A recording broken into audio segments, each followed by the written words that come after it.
আসসালামু আলাইকুম। বিনা যৌতুকে বিয়ে করার জন্য বাংলাদেশের হাজারো যুবক প্রস্তুত আছে। আপনি কথাটা ঠিকই শুনেছেন। বিনা যৌতুকে বিয়ে করার জন্য বাংলাদেশের হাজারো যুবক প্রস্তুত আছে।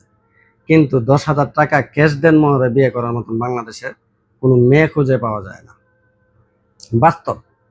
বিয়ের পরে মেয়েরা যত ওয়াজ করে না, ২০ বছর মাদ্রাসা পড়ুয়া মুফতি সাহেবও এত ওয়াজ করে না। কারণ তারা সব জানে রে ভাই, সব বুঝে। তারপরেও বাংলাদেশের ক্যাশ ১০,০০০ দেন মোহরে কোনো মেয়ে খুঁজে পাওয়া যায় না। কিন্তু বাংলাদেশে হাজারো যুবক আছে যৌতুকবিহীন বিয়ে করার জন্য প্রস্তুত। ঠিক তার উল্টোটো, যে ছেলেটা ক্যাশ ১০,০০০ দেন মোহরে বিয়ে করার জন্য প্রস্তুত ছিল, কিন্তু তার বোনকে ১০,০০০ ক্যাশ দেন মোহরে বিয়ে দেওয়ার জন্য প্রস্তুত নয়। সে রাজি হয় না যে ১০,০০০ কি, কিন্তু সে নিজে ১০,০০০ ক্যাশ দেন মোহরে বিয়ে করার জন্য প্রস্তুত। এমন হাজারো যুবক। কিন্তু এমন হাজারো যুবক আছে নিজের বোনকে ১০,০০০ ক্যাশ দেন মোহরে বিয়ে দিতে প্রস্তুত নয়।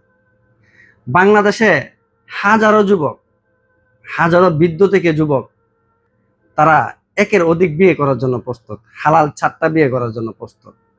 কিন্তু নিজের বোনকে বিয়ে দেওয়ার জন্য, কোনো বিবাহিত ছেলের কাছে বিয়ে দেওয়ার জন্য তারা প্রস্তুত নয়। কিন্তু নিজে বিয়ে করার জন্য সর্বদাই তারা প্রস্তুত। এটা বাংলাদেশ, এটা আপনারা বুঝতে হবে।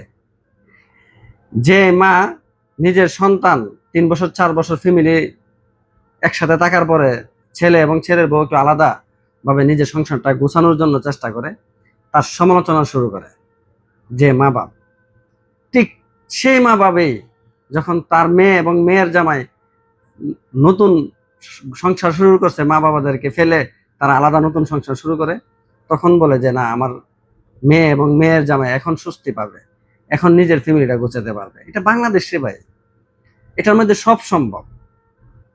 এই জন্য বলবো ভাই, আগে নিজে পরিবর্তন হন। আপনি যদি যৌতুকবিহীন বিয়ে করতে চান, ক্যাশ দেন মোহরে বিয়ে করতে চান, তাহলে আপনার বোনকেও ক্যাশ দেন মোহরে অল্প টাকায় বিয়ে দিয়ে দেন।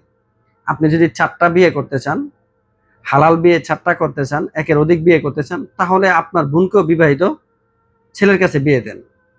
যে মা বাবা নিজের মেয়ের সুখটা যদি আপনি আলাদা মনে করেন, যে ফ্যামিলি বাদ দিয়ে আলাদা সংসার গোছালে ভালো হয়, তাহলে আপনার ছেলেকেও সেভাবে চলার জন্য সেই সুবিধাটা করে দেন। কিন্তু আমরা কে রে ভাই, আমরা বাংলাদেশি, বুঝতে হবে বিষয়টা। এটা আমরা সবাই বুঝতে চাই না। ভিডিওটা ভালো লাগলে শেয়ার করে দিবেন, সবাইকে দেখার সুযোগ করে দিবেন। ধন্যবাদ সবাইকে।